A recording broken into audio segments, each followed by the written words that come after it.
Assalamualaikum warahmatullahi wabarakatuh. Perkenalkan, nama saya Alfifi Yahya, NIM F 2019 011176, kelas C4 Farmasi, Prodi S1 Farmasi, Fakultas Sains dan Teknologi Universitas Mandala Waluya Kendari. Baiklah, pada video kali ini saya akan menjelaskan sedikit mengenai materi hubungan struktur dan aktivitas dari obat golongan antibiotik. Baiklah, kita langsung masuk pada pengertian antibiotika, di mana antibiotika adalah senyawa khas yang dihasilkan organisme hidup, termasuk turunan senyawa dan struktur analognya yang dibuat secara sintetik, dan dalam kadar rendah mampu menghambat proses penting dalam kehidupan satu spesies atau lebih dari suatu mikroorganisme.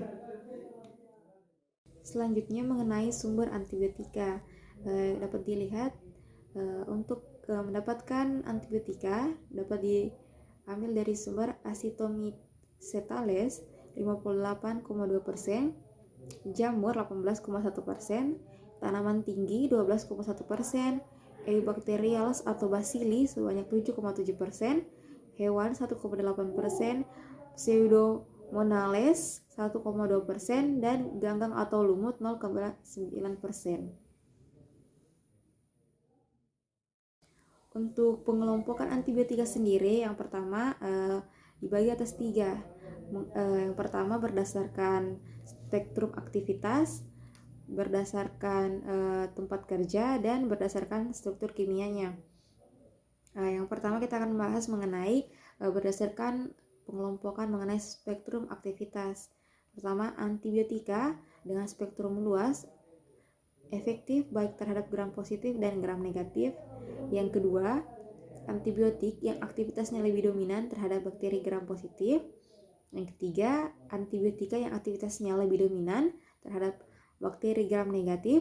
Keempat, antibiotika yang aktivitasnya lebih dominan terhadap Mycobacteriaceae atau antituberkulosis. Kelima, antibiotika yang aktif terhadap jamur atau anti jamur. Keenam, antibiotika yang aktif terhadap neoplasma atau anti kanker. Selanjutnya berdasarkan tempat kerja, ada yang di dinding sel, ada membran sel, ada dalam asam nukleat, dan ada di ribosom. Untuk struktur kimianya terbagi berdasarkan 10, yaitu untuk golongan beta laktam, di dalamnya itu ada cephalosporin, penisilin, carbapenem, dan monobactam. Kedua, ada turunan amfenikol. Ketiga, ada turunan tetrasiklin, ada turunan aminoglikosida, antibiotika makrolida, antibiotika polipeptida, turunan linkosamida, antibiotika polien, turunan ansamisin, dan turunan antrasiklin. Selanjutnya saya akan menjelaskan contoh dari golongan antibiotika. Yang pertama yang saya akan jelaskan mengenai turunan ampicillin, di mana turunan ampicillin itu antibiotik pertama yang ditemukan oleh Alexander Fleming pada tahun 1928 di London, yang satu dekade kemudian dikembangkan oleh Florey untuk penggunaan sistemik dengan menggunakan biakan Penicillium notatum. Akibat kebutuhan penisilin dalam jumlah besar pada saat Perang Dunia Kedua, kemudian digunakan Penicillium chrysogenum yang dapat menghasilkan penisilin termasuk antibiotik golongan beta laktam karena mempunyai rumus bangun dengan struktur seperti cincin beta laktam yang merupakan syarat mutlak untuk menunjukkan khasiatnya. Jika cincin menjadi terbuka oleh enzim beta laktamase atau penisilinase dan cephalosporinase, maka khasiatnya sebagai antibakteri atau aktivitas antibakterinya dari penisilin akan lenyap. Selanjutnya ada mekanisme kerja. Untuk penisilin sendiri, dia merintangi atau menghambat pembentukan sintesa di dinding sel bakteri, sehingga bila sel bakteri tumbuh dengan dinding sel yang tidak sempurna, maka bertambahnya plasma atau air yang terserap dengan jalan osmosis akan menyebabkan dinding sel pecah sehingga bakteri menjadi musnah. Selanjutnya, resistensi terhadap penisilin. Pemakaian yang tidak tepat dapat menyebabkan bakteri terutama golongan Staphylococcus dan bakteri coli menjadi resisten atau kebal terhadap penisilin. Resistensi bakteri ini terbentuk dengan cara yang pertama, bakteri membentuk enzim beta-laktamase yang mencegah cincin beta-laktam. Kedua, bakteri mengubah bentuknya menjadi bakteri huruf L, yaitu bakteri tanpa dinding sel. Bakteri berbentuk L dapat menimbulkan infeksi kronis, misalnya infeksi paru-paru dan saluran kemih. Karena lama berkembangnya, bakteri semacam ini dengan mudah dimatikan dengan cotrimoxazole dan tetrasiklin atau obat antibiotik. Untuk secara klinik, kestabilan penisilin dipengaruhi oleh yang pertama asam lambung, yang kedua enzim penisilinase, di mana beta-laktamase yang memecah cincin beta-laktamase atau amidase yang merusak gugus asil sehingga membentuk 6-APA yang aktivitas antibakterinya rendah. Selanjutnya di situ ada struktur aktivitas penisilin, di mana seperti yang dilihat di gambar, untuk bagian A merupakan cincin thiazolidin dan B merupakan cincin beta-laktam. Struktur dasar penisilin terdiri dari inti dengan 3 komponen. Yang pertama cincin thiazolidin, beta-laktam, dan rantai samping. Rantai samping menentukan sebagian besar spektrum atau sifat farmakologis. Struktur umum A dan struktur umum B. Yang A, modifikasi pada rantai samping asam amino atau R, di mana adanya gugus penarik elektron atau gugus fenoksi pada penisilin generasi 5 dan fenetisilin yang mencegah penata ulangan penisilin dalam suasana asam dan menyebabkan tahan asam. Kemudian adanya gugus meruah atau bulky, misalnya cincin aromatik, akan menimbulkan halangan ruang sehingga tidak dapat diserang oleh enzim beta-laktamase atau metisilin. Adanya gugus NH2 akan memperbesar penembusan obat melalui pori, saluran protein membran terluar bakteri gram negatif atau ampicillin dan amoxicillin. Nah, untuk adanya gugus asidik COOH, SO3H atau NaCO pada rantai samping menyebabkan aktivitas terhadap gram negatif dan Pseudomonas aeruginosa meningkat. Pada carbenisilin, carindasilin, sulbesilin, dan ticarsilin.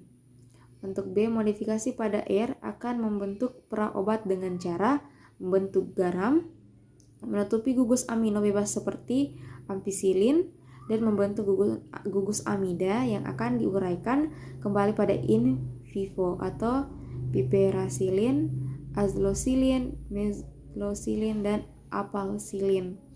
Untuk modifikasi pada R dengan membentuk ester pada gugus karboksilat yang terikat pada C3 pada bakampicillin, pivampicillin, dan talampicillin. Penisilin mengikat sejumlah protein reseptor transpeptidase dan karboksipeptidase disebut protein pengikat penisilin atau PBP. Mikroorganisme yang berbeda bervariasi dalam afinitas PBP mereka untuk penisilin. Selain itu, beberapa organisme, terutama bakteri gram positif, mampu bermutasi PBP mereka untuk memberikan target dengan afinitas atau resistensi yang jauh lebih sedikit untuk pengikatan penisilin. Beberapa PBP sangat penting dan hadir dalam jumlah rendah.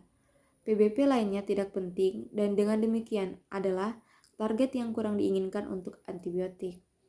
Perbedaan dalam aktivitas artinya jumlah penisilin tertentu yang diperlukan untuk membunuh organisme juga terkait dengan kemampuan penisilin untuk melindungi dinding luar bakteri.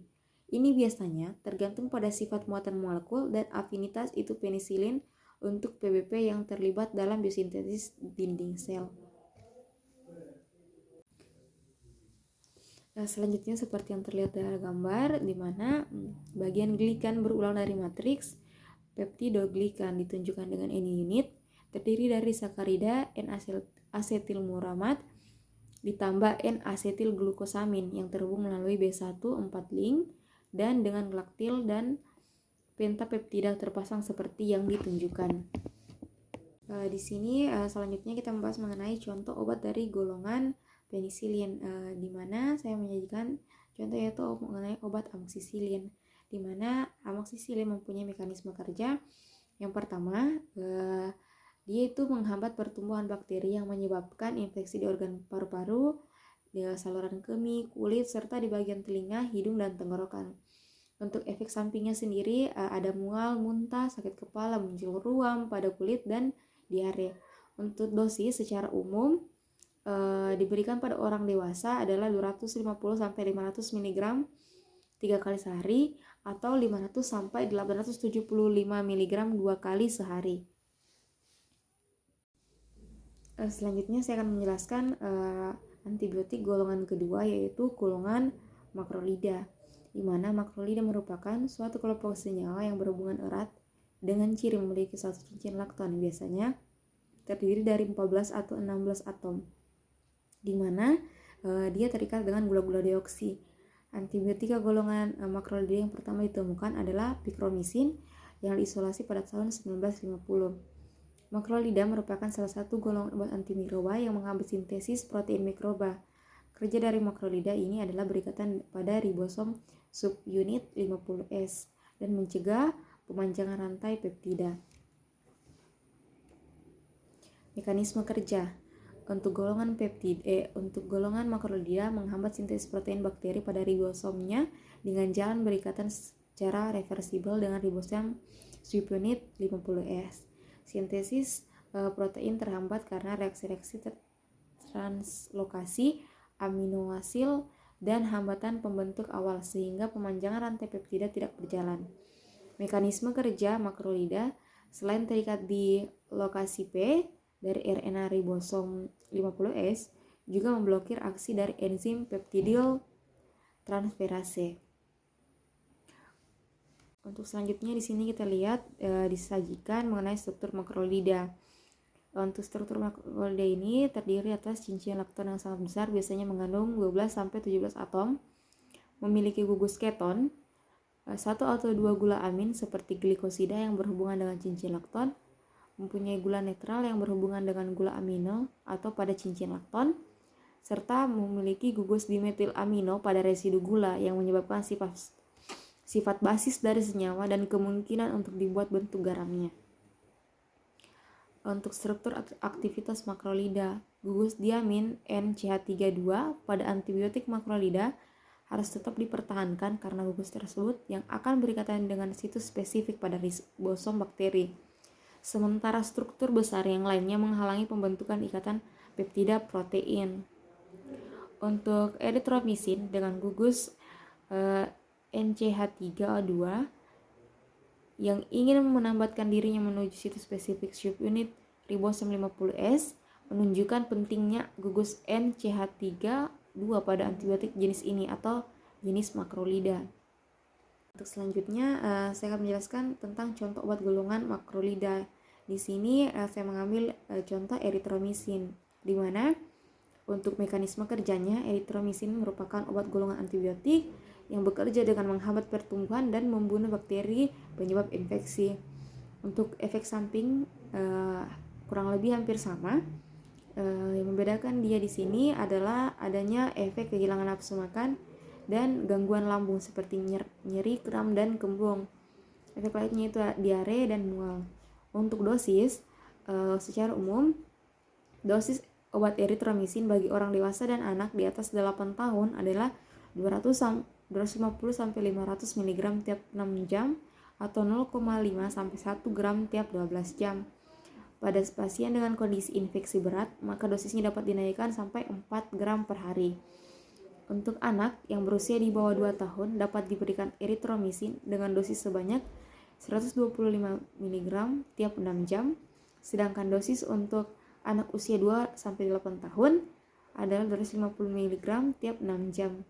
Pada kasus infeksi berat, maka dosisnya dapat digandakan. Itulah tadi sedikit penjelasan dari saya mengenai struktur aktivitas dari golongan antibiotika. Untuk lebih dan kurang mohon dimaafkan. akhiri. Bila hidayah, wassalamualaikum warahmatullahi wabarakatuh. Terima kasih.